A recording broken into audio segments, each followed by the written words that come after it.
Olá, sejam todos bem-vindos de volta. Está no ar o Ohana Podcast, um podcast que acolhe você e sua família. Eu sou a Thaís Emanuele e hoje a gente vai falar sobre o Dia do Nutricionista. Hoje mesmo, dia 31 de agosto, é comemorado o Dia do Nutricionista, que foi estabelecido pela Associação Brasileira de Nutricionistas em 1949. E para falar sobre esse dia tão importante, que a gente sabe que a nutrição faz parte aí do mundo, do universo do autismo, está aqui comigo a Rayane Samara, que é nutricionista infantil, com ênfase no atendimento para crianças com autismo. Seja muito bem-vinda, Rayane. Estou muito feliz de você estar aqui. Muito obrigada por ter topado. Eu que agradeço. E eu sempre começo perguntando como que você caiu nesse universo do autismo. Todo mundo que vem aqui eu faço essa pergunta. Então, a minha história tem muito a ver com o meu filho mais novo, né? Ele tem hoje 8 anos. E aí, na época que ele tinha um ano e meio, ele começou com uma investigação de transtorno do espectro autista, que a própria escola suspeitava, né? Uhum. E no decorrer do caminho, ele começou com a seletividade alimentar. E aí, eu ainda estava iniciando a faculdade, né? E então eu não tinha muito conhecimento sobre a seletividade alimentar. E aí eu comecei a estudar para poder auxiliá-lo. Então eu falei, cara, se ele tiver ah, autismo, né? E aí ele tiver a seletividade alimentar em si, eu preciso auxiliar de alguma forma. E aí foi quando eu comecei a estudar para poder ajudar o meu filho. E aí eu comecei a correr atrás de estágios, né? Estágios voluntários dentro dessa área para poder ter o conhecimento para poder auxiliá-lo. E aí com isso eu vim parar aqui na Única e conheci a outra nutricionista, a Rayane Dantas, que é onde foi o meu aporte nessa caminhada com o meu filho e nessa minha caminhada profissional. E então, não tenho diagnóstico, né, de transtorno do autismo, do TEA. E aí a seletividade com o manejo, com as terapias, né, com a nutrição em si, eu comecei a conseguir a trabalhar essa dificuldade alimentar do meu filho. Hoje ele come de tudo, graças a Deus, né? Mas foi dessa maneira que eu caí dentro desse mundo do autismo, né? E aí, através dos estudos para auxiliar o meu filho, se caso ele viesse ter, eu comecei a me apaixonar por essa área. E aí, como eu vi, fui fazendo estágio, fui tendo os resultados, aí foi quando eu falei, não, isso aqui é incrível, isso aqui realmente funciona, a gente consegue auxiliar as famílias, os pacientes, né? Então, foi aí que eu decidi ir para esse mundo. Ai, que legal. Você falou aí que seu filho hoje come de tudo. Para mim é uma esperança. Sim. Eu queria muito conversar com você hoje sobre seletividade alimentar. A Rayane atende meu filho, ela é nutricionista do Matheus aqui na clínica. E a gente tem uma dorzinha de cabeça aí com o Matheus, né? Ele começou com seletividade alimentar com 9 anos e a gente vem trabalhando aí nessa batalha. Então, eu queria que você falasse para as pessoas o que é essa seletividade alimentar, se ela pode acontecer com qualquer idade, a pessoa sendo típica ou neurodivergente, como é que é?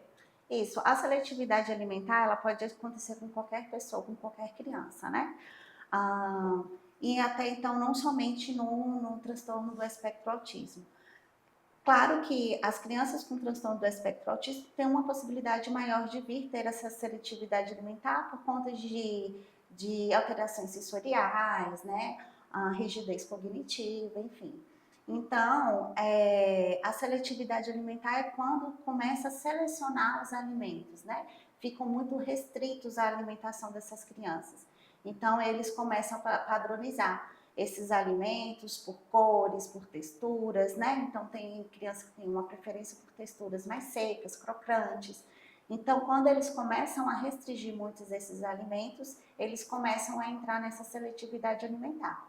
E aí é onde a gente tem que entrar, né, com o aporte nutricional, tanto de terapias como a parte clínica, né, de suplementações, porque como fica muito restrito, fica com deficiências nutricionais. O Matheus ele faz esse suporte nutricional, porque o Matheus ele ficou com alimentos que a gente chama de seco, né? Ele não gosta de alimentos molhados e ele tem uma rigidez. Eu vejo que A gente estava até conversando aqui antes de começar, que eu acho que é mais comportamental mesmo, essa rigidez que ele tem na hora de comer. Que ele quer sempre comer os mesmos alimentos, sempre na mesma ordem, sempre no lugar que ele vai na escola tem que ser um tipo de alimento, na clínica tem que ser um tipo de alimento, em casa é outro tipo de alimento. Então a gente vem passando aí, tentando ajudar para ver se ele muda um pouco essa rigidez. E é frequente ter essa questão da rigidez de comportamento com a questão da alimentação? Sim, é muito frequente, porque é sempre o mesmo padrão que eles querem, né? Então aí acaba que vira um ciclo de recusa de outros alimentos das crianças.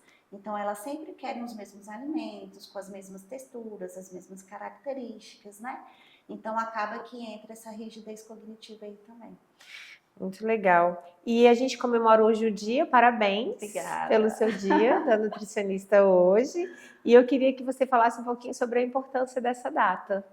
Então, essa data é muito importante, né? Primeiramente para os profissionais dessa área, porque a gente vê que está tendo algum reconhecimento, né?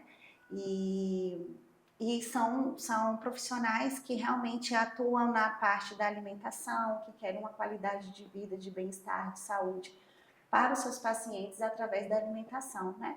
Então, com esses reconhecimentos da população, né? É muito gratificante, né?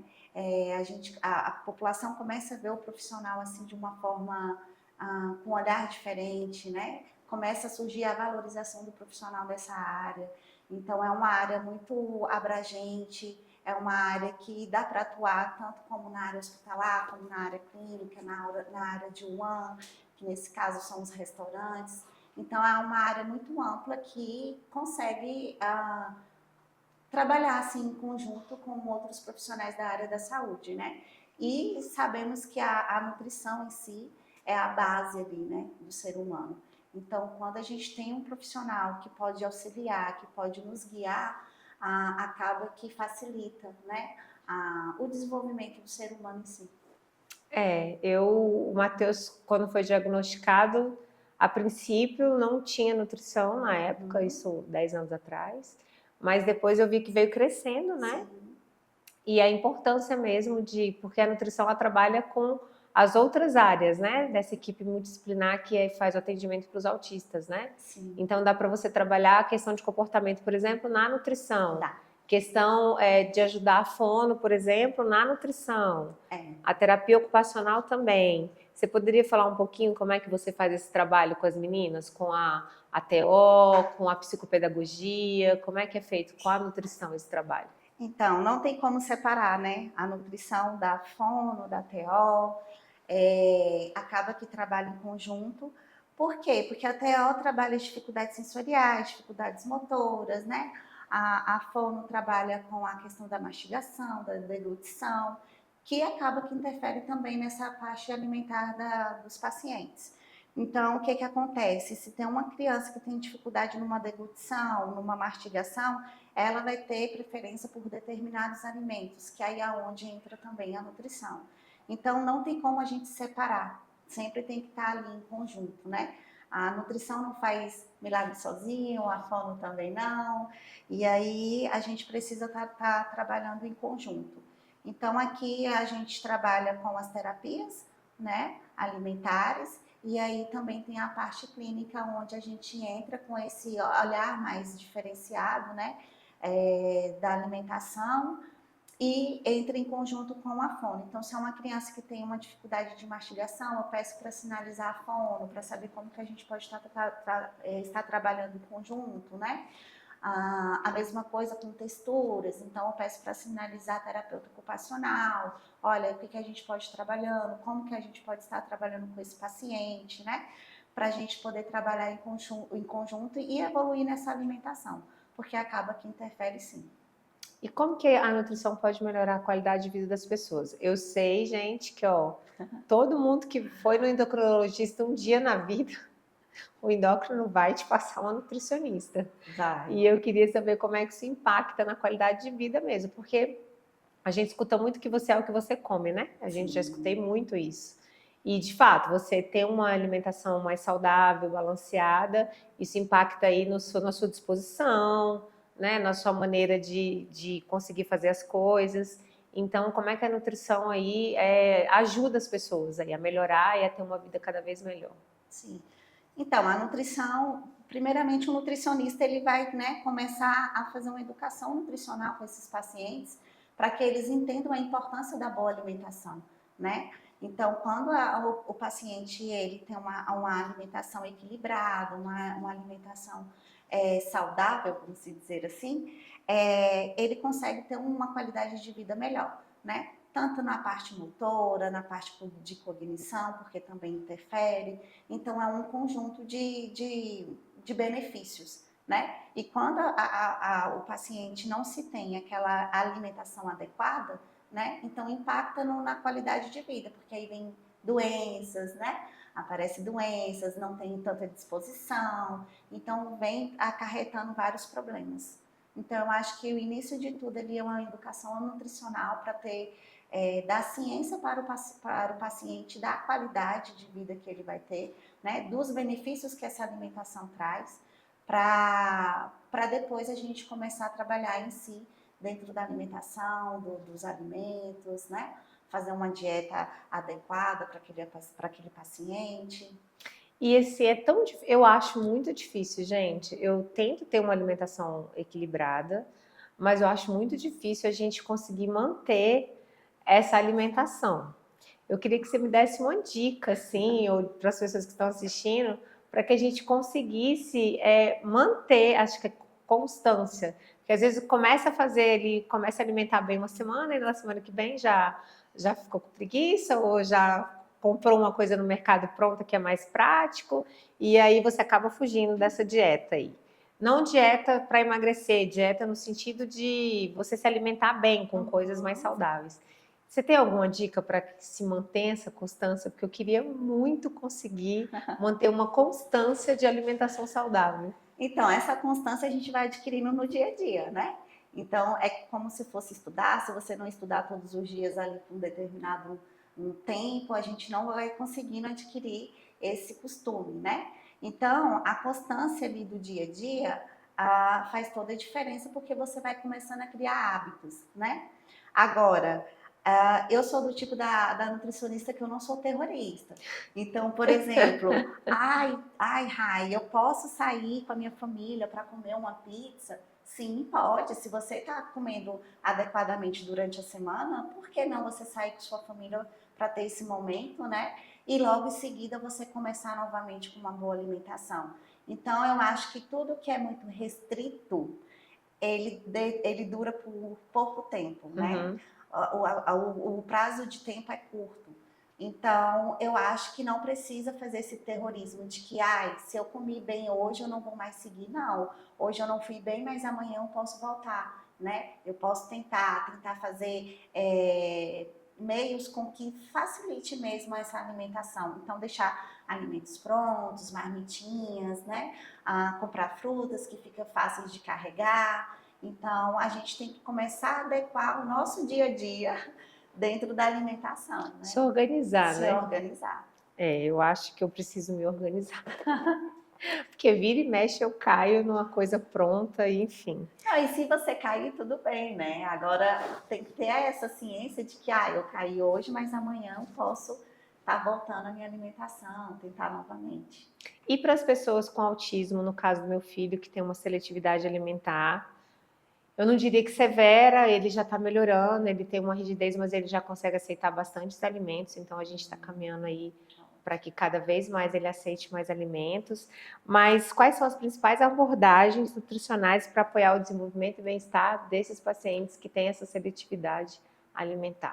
Nesse caso a gente avalia cada paciente, né? Cada paciente é único, cada paciente tem suas dificuldades, então a gente vai avaliar cada paciente sim. Agora, se é uma criança que tem muita seletividade alimentar, então é uma criança que não tem o aporte nutricional de vitaminas e minerais. Então acaba que a gente tem que entrar com esse aporte, né? E aí esse aporte nutricional, ele vai ajudar nesse desenvolvimento dele, principalmente no desenvolvimento cognitivo, né? Então, o que a gente faz? As abordagens são muito amplas, porque depende de paciente para paciente. Mas o que eu costumo dizer para os pais? ofertem os alimentos recusados dos seus filhos. Não fiquem presos dentro da bolha de recusa deles. Por quê? Porque aquele alimento que não é ofertado, ele não é visto, ele não é lembrado. Então, quando que você vai saber se ele vai ter interesse num novo alimento, sendo que você não oferta? Então, tem que ofertar, tem que estimular, levá-los para a cozinha. A cozinha é um lugar, gente, muito rico para o filho de vocês. Eu sei que temos o receio, né? Porque tem faca, tem fogão, mas é um ambiente muito rico para vocês estarem estimulando o filho de vocês. Então, façam com que os filhos de vocês participem de alguns momentos dentro da cozinha com vocês. Isso é bom até mesmo para criar a memória afetiva, né? Então, quanto mais vocês levarem o filho de vocês para a cozinha, derem autonomia, fazer com que eles vejam os alimentos, mais oportunidades de interesse pode surgir no filho de vocês, entende? Então, a gente, querendo ou não, a gente tem esse deverzinho de casa de estar ali estimulando de alguma forma. Eu preciso, gente, confesso para vocês que é tão prático você, na correria do dia a dia que a gente vive, né, colocar a comida e colocar lá na mesa e já cortar e eu vejo que eu preciso me policiar nisso, porque o Matheus já dá conta de fazer muita coisa.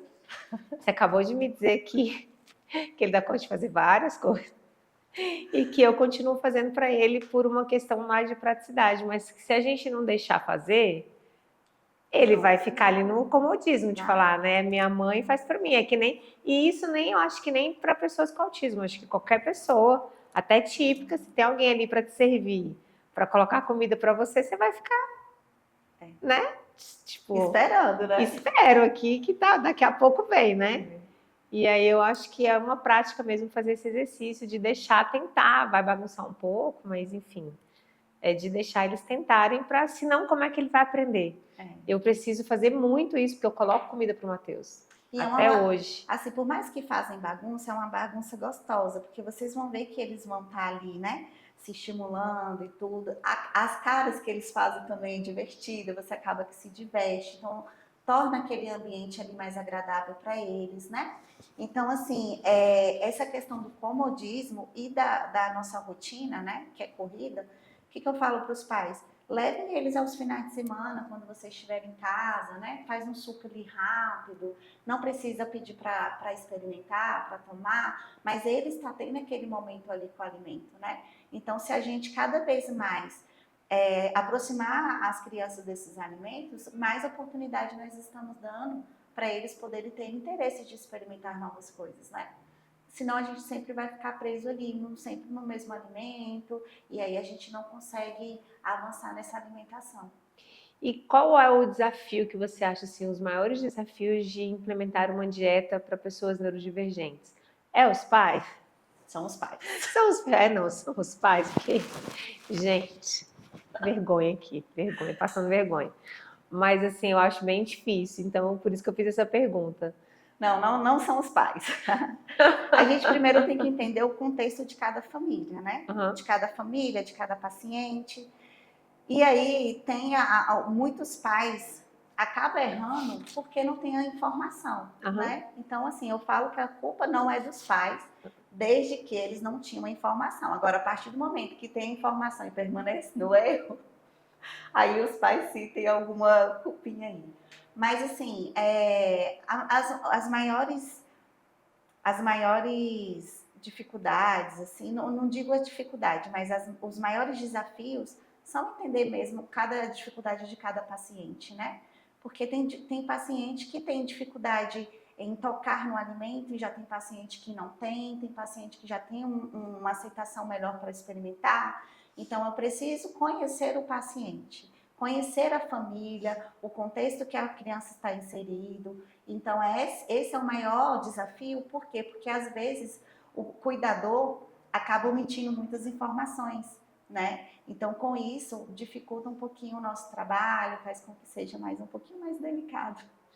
Eu confesso que para mim é bem difícil, porque igual assim, eu sei que eu preciso ofertar os alimentos, eu sei que eu preciso colocar ele para fazer as coisas, mas ao mesmo tempo eu fico, meu Deus do céu, o menino não quer comer, ele só quer comer tal coisa, e aí se eu não der, ele fica sem comer, E aí eu fico naquela, sabe? Aí vem a angústia. E aí vem a angústia de falar assim, não, mas ele tá comendo muita comida ultraprocessada, que eu sei que faz mal, mas ao mesmo tempo, se eu tirar, o que que eu vou dar para ele no lugar? Então, assim, é muito, muito delicada essa questão de seletividade alimentar. Porque é um processo, né? Você tem que ir fazendo um processo. É um processo e a gente precisa lançar estratégias. Então, o que dá certo para um pode não dar certo para o outro. Por isso que é muito individualizado, né? Então, assim, dentro do seu contexto ali familiar, da sua rotina, o que dá para ser feito, né? E aí eu falo para os pais, para eles não pensarem a longo prazo, né? Eu vou ter que fazer isso, isso e isso por determinado tempo. Não, o que eu posso fazer de diferente hoje? Hoje eu consigo introduzir uma frutinha nova, né? Eu consigo fazer com que ele toque num alimento novo. Então, são esses pequenos detalhes que às vezes a gente deixa passar despercebido por conta da nossa correria do dia a dia, né? Mas que se a gente colocar isso como, eu vou colocar isso no final de semana para de alguma forma poder estimular, não apenas só o ato do comer, né?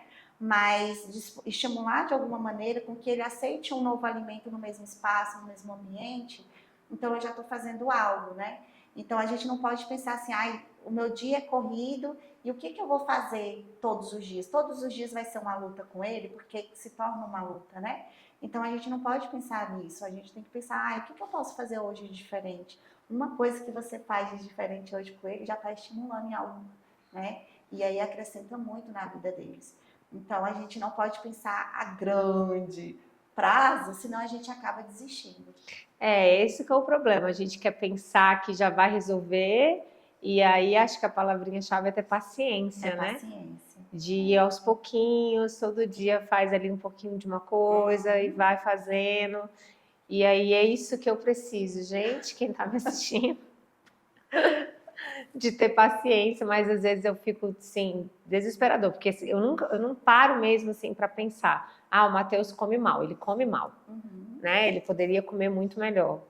E aí eu não paro para pensar. Quando eu paro para pensar, eu entro em pânico. Aí eu quero resolver o problema, mas também não dá para resolver de uma vez.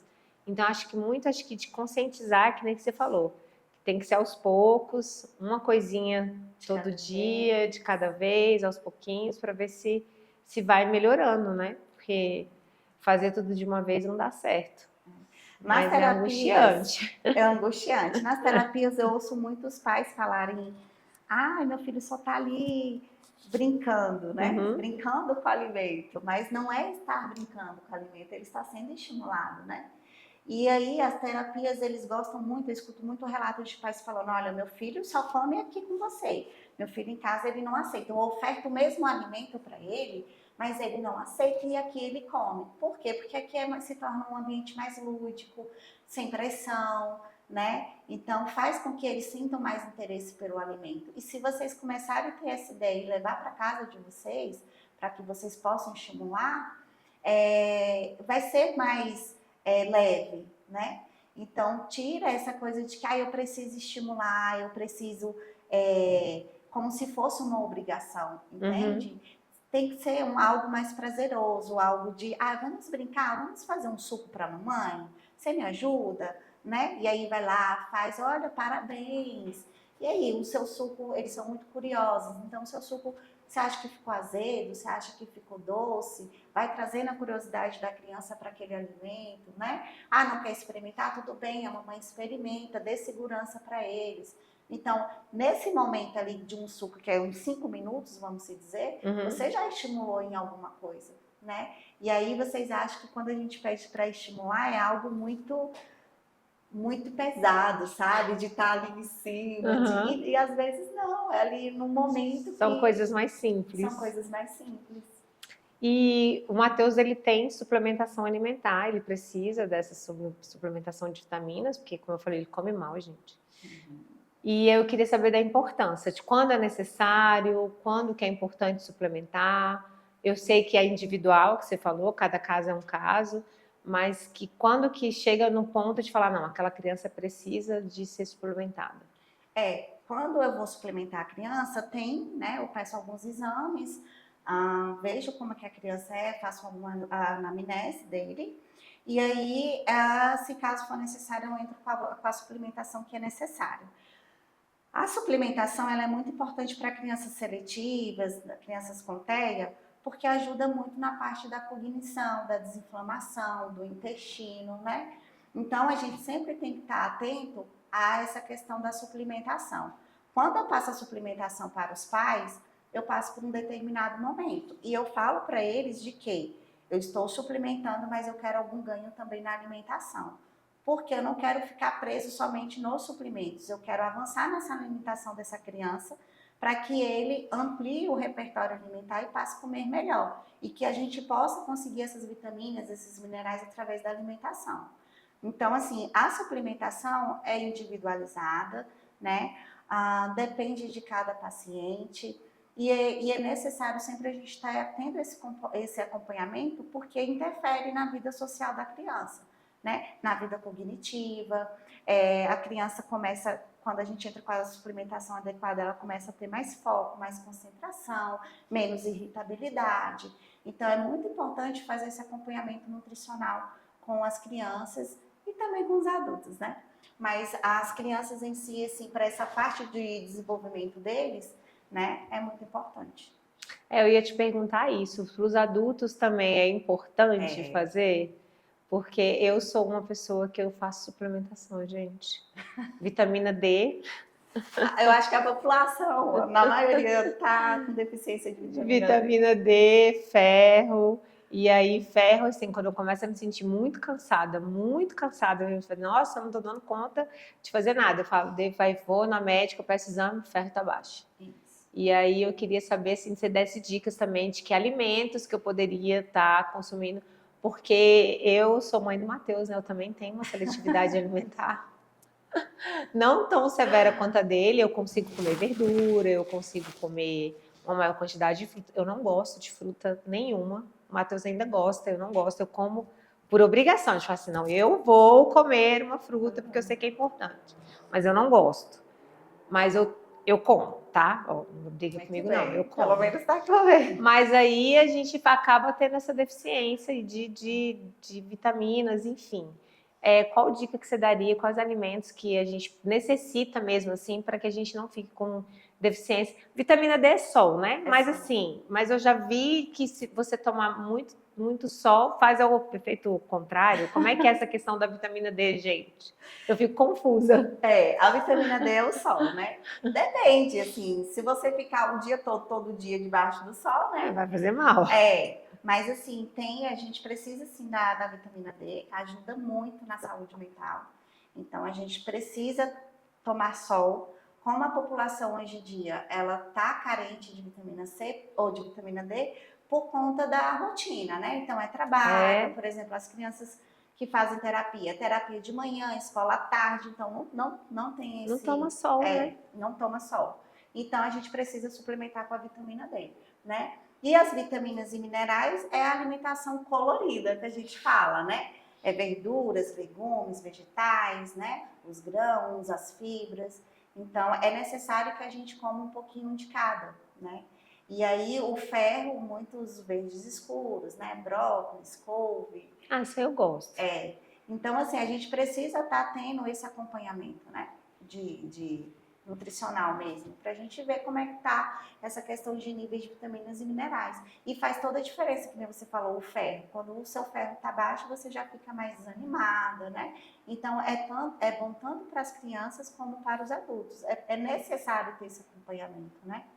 Porque aí acarreta toda na nossa vida. Quando você fica desanimada, fica sem energia, você não tem disposição para trabalhar, você não tem disposição para estudar, né? Tem menos foco nas coisas, vai estudar, tem menos foco, menos concentração. Então, isso tudo acaba que interfere na sua vida no geral. Você acha que é importante ou eficaz fazer um plano alimentar? Para a família, por exemplo? O que eu já vejo, assim, bastante gente blogueira, né? Assim, mas você falou da marmita e veio uma coisa na minha cabeça. A minha filha mais velha, ela faz faculdade o dia todo. O curso dela é integral. E ela faz marmita no domingo, deixa as marmitas da semana. Só que eu, Thaís, não consigo comer comida requentada. eu tenho um problema muito sério de esquentar no micro-ondas. Se eu colocar na panela, ver que eu acho que eu tenho que ver visual ali, de ver na panela esquentando, eu consigo comer, mas eu tenho uma dificuldade muito grande de comer marmita. Mas eu acho assim importante você ter esse planejamento do que você vai comer durante a semana, justamente por causa dessa vida corrida. Você indica isso? Como é que você pode dar uma dica de como é que eu posso fazer? Eu que tenho essa dificuldade para esquentar a marmita, que você falou, cada pessoa é uma pessoa. Eu tenho a minha filha não tem dificuldade, já eu tenho dificuldade. Como é que a gente poderia estar fazendo esse plano aí, semanal aí? Aí eu tenho que avaliar como é que é a sua rotina, né? Você tem possibilidade de ir em casa, fazer o almoço, se não tem, né? Como é que tá sendo? Procurar um lugar que seja de segurança para você poder se alimentar, né? Então, depende muito de muitas coisas. Mas aí, o que eu falo? Gente, se vocês... A fruta a gente consegue carregar na bolsa. A bendita fruta. Né? Então a gente consegue carregar ali na bolsa. Então, em vez de você comer um salgado, um pão de queijo, algo do tipo, você está ali se alimentando de algo mais nutritivo, né? Então, assim, temos estratégias para poder melhorar essa alimentação, né? Agora, o que não dá é, a minha vida é corrida e eu vou comer em qualquer lugar, vou comer qualquer coisa e usar isso sempre como desculpa, né? Então, assim, temos meios que a gente pode lançar, que a gente pode fazer como estratégia para a gente poder melhorar em alguma coisa na nossa alimentação, né? Então, uma saladinha de fruta você consegue carregar, né? Tem essas bolsinhas térmicas, dá para você fazer algum alimento em casa, fazer algum preparo, um sanduíche natural, né? Então, a gente pode fazer algumas substituições. E o plano alimentar eu acho fundamental, assim, porque dá um norte, né? Para a pessoa quando ela está muito perdida. O plano alimentar, eu não costumo muito usar com crianças com TEA, né? Porque ali eu tenho que me basear no que a criança aceita. E aí tentar fazer um processo para que ela aceite um novo alimento, na base daquele que ele já aceita. Então, para a criança, é difícil ter esse planozinho alimentar, sabe, bonitinho, porque eu tenho que respeitar também as dificuldades dele. Mas para o adulto, que já tem essa ciência que nem você, eu como, que é obrigação, então a gente consegue fazer um plano alimentar bem legal. Entendi. Porque para criança é mais difícil mesmo, né? Porque ela não é tudo que come. Isso. E aí, esse negócio é mito ou é verdade que a gente tem que comer 3 vezes por dia? Eu fico me perguntando isso. Perguntar para um nutricionista, gente, porque eu não sei. Então, é porque a gente fraciona, né? Para ficar balanceado. Você não vai conseguir em uma refeição adquirir todas as vitaminas e minerais. Então, a gente precisa fracionar no decorrer do dia para que a gente tenta atingir, chega pelo menos próximo de conseguir a quantidade de vitaminas e minerais ali. E as proteínas, as Então, a gente fraciona, mas não necessariamente tem que... O bom é fracionar, porque senão você fica muito tempo sem comer nada. E não é bom. Não é bom. Ficar sem comer. É porque tem um povo que fica fazendo jejum intermitente, não tem? Louca então, aqui. Já querendo falar de um monte de coisa que não tem nada a ver, porque ela tá com dúvida. A gente tem que aproveitar, já da nutricionista, vamos aproveitar, né, gente? Então, eu não sou a favor desses jejuns, né? Eu acho que tem outros meios de se perder peso, né? Então, com uma alimentação adequada, equilibrada, né? Você não precisa sofrer sem comer por muito tempo, porque você, às vezes, consegue aquele objetivo, mas depois também o efeito é devastador, né? Então, assim, uma pessoa que não come bem e aí vai fazer o jejum intermitente, qual o benefício que ela vai ter para a saúde dela? Nenhum, né? Então, tem outros meios, gente, de se perder peso. Então, procure um nutricionista, né? Adequem a alimentação de vocês. Nós somos o exemplo para os nossos filhos. Então, o primeiro exemplo que ele pega é de dentro de casa. Então, se você não tem o hábito de sentar à mesa, ele também não vai ter o hábito de sentar à mesa. E na mesa, tem aquele momento de família, ele está visualizando o alimento que está ali, né? Então, é muito importante esse hábito da gente se alimentar à mesa, tá? Então, eu sempre peço para os pais, come com seus filhos na mesa, Ah, ele usa o celular, tá, e depois a Hum. gente entra com uma estratégia para depois tirar o celular. Não, isso Mas, aí, ó, isso aí eu vou me gabar agora aqui, ó. Não tem nenhum celular nem tablet na mesa. muito Nunca bem. deixei. Mas aí vamos começar a criar esse hábito de comer à mesa, né? Aqui mesmo, o Matheus, ele se serve. Lá em casa, não. Não, porque, né?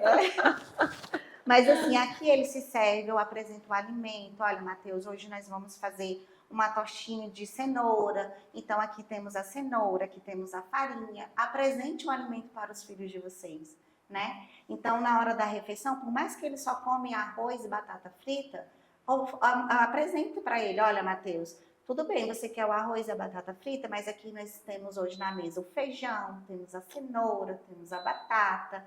Ele vai falar eco, vai falar que não quer, tudo bem, mas está ali no mesmo espaço. Ele está olhando, ele está visualizando, está sentindo o cheiro, né? Então a gente precisa estimular nossos filhos. Então, assim, começa a ter o hábito de sentar à mesa com ele, né?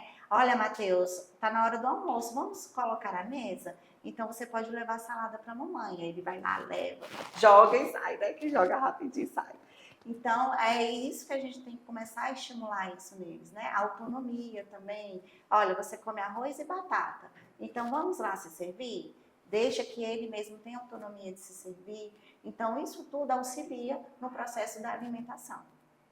Então, tudo isso faz parte, né? Tudo isso faz parte. E eu achando que eu que tinha que colocar comida pro menino e deixar o menino comer. Já tem 14 anos, gente, já tá na hora, né? E aqui ele faz tudo. Não, mas eu vou começar. É porque eu acho que os filhos ensinam a gente também, né? Então eu vou começar a me sentar na mesa. Palavra Isso. que eu vou me sentar na mesa com Dever de ele. casa, hein? Dever de casa e vou começar a colocar ele para se servir. Isso. Porque acho que já está na hora de ter uma certa autonomia, né? Porque a gente fica a vida toda fazendo, quando que ele vai ter autonomia para se servir, para participar? E uma dica que você deu boa, que eu vou tentar fazer com ele, bolo. Vou tentar fazer bolo com ele para ver se ele aceita melhor. Porque ele só quer comer bolo de chocolate com cobertura de chocolate. Outro tipo de bolo ele não quer. Então, mas aí é o bolo, ele aceita o seu bolo de casa ou só ele da aceita o de padaria? casa. Ele aceita o de casa. Se fizer o de chocolate, com a cobertura de chocolate, ele aceita. Agora, outro não.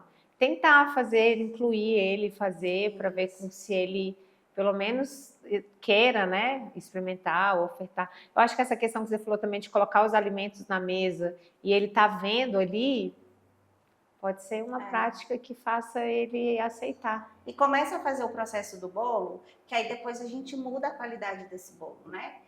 Vamos fazer com que primeiro... são etapas, é um processo de formiguinha, sabe? Então, assim, primeiro ele tá tendo um processo de preparar o bolo que ele gosta. Depois a gente muda essa qualidade do bolo, né? Deixa um bolo mais nutritivo, faz com que ele tente aceitar novos alimentos, novos ingredientes. Então é um processo. Então começa a fazer algo assim que ele gosta, leva ele para participar, para ele sentir mais interesse, né? Muitos pais falam, ele não senta para comer, ele não senta para comer, mas ele vai lá, ele olha e sai. Então ele tá vendo o que tem ali, né? Então assim, é um processo de formiguinha, mas que são, aos pouquinhos a gente vai ganhando, sabe? E às vezes a ansiedade do pai de querer ver o filho comer de tudo, não percebe os pequenos ganhos daquela criança, né? Ai, era uma criança que não tocava no alimento, mas hoje ele toca. Ai, mas ele não tá comendo. Tá, mas ele tá tocando no alimento, coisa que ele não fazia antes, né? Então a gente tem que se atentar a esses pequenos detalhes, né? E aí tem aquela questão do reforço positivo. Olha, ele tá tocando o alimento, ele tá aceitando, olha, muito bem. Você tá aceitando um alimento novo ali perto de você. Então a gente precisa ter esse olhar mais assim também para os pequenos detalhes, sabe? Que às vezes a gente se cobra dos nossos filhos, mas a gente não percebe os pequenos ganhos que a gente teve. Ótimo, vou começar a fazer isso. A gente está chegando ao fim. Você viu como foi ótimo? Você queria deixar alguma mensagem para os pais que estão nos assistindo? Gente, a Rai atende aqui na clínica, ela é ótima. O Matheus, eu percebo que ele tem melhorado, né? Ele, igual eu falei, ele tinha uma rigidez severa e hoje em dia ele já está caminhando já para melhorar, ele já está aceitando outros alimentos, graças a Deus. Porque isso, eu sei que quem está me assistindo, que tem um filho que tem seletividade alimentar, sabe o tanto que isso é angustiante para a gente, é muito difícil, né? E tem famílias que estão piores, né? Que a criança não aceita comer nada e nem sai, vai para algum lugar, tem que levar uma sacola cheia de coisa porque a criança não aceita nada. Mas, enfim, é não desistir que vai dar certo. Uma hora vai dar certo. E é igual você falou, tudo no autismo é no tempo deles, é um passo de formiguinha, um passo a passo pequenininho. E aí eu queria que você deixasse uma mensagem para quem está assistindo a gente nesse dia, no seu dia, o dia do nutricionista. Primeiramente, parabenizar, né, todos os profissionais dessa área. Estamos aí. Eu acho que o nosso trabalho é lindo. Eu acho que todo mundo tinha que ter uma base, sabe, assim, sobre relação à nutrição, porque isso é para a vida em todas as áreas.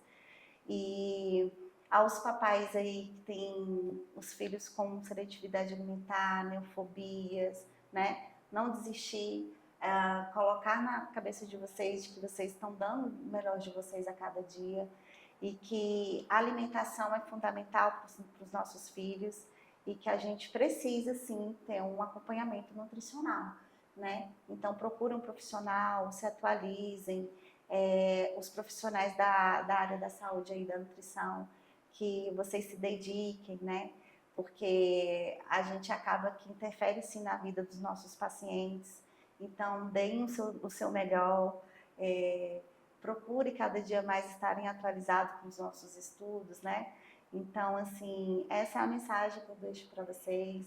E os papais aí, não se desesperem. Difícil. Né? Não se desesperem, procure um profissional que possam auxiliar vocês. Ai, muito obrigada por ter vindo, por ter participado, foi ótimo. Eu tirei um monte de dúvida, gente que não tinha, né? Mas a dúvida não tinha a ver, mas era a minha dúvida, então aproveitei esse momento. E eu queria agradecer a participação de todos vocês. Não se esqueçam de se inscrever nas nossas redes sociais, o @podcast, o @unicakids. E a gente se vê até breve. Tchau! Tchau, tchau!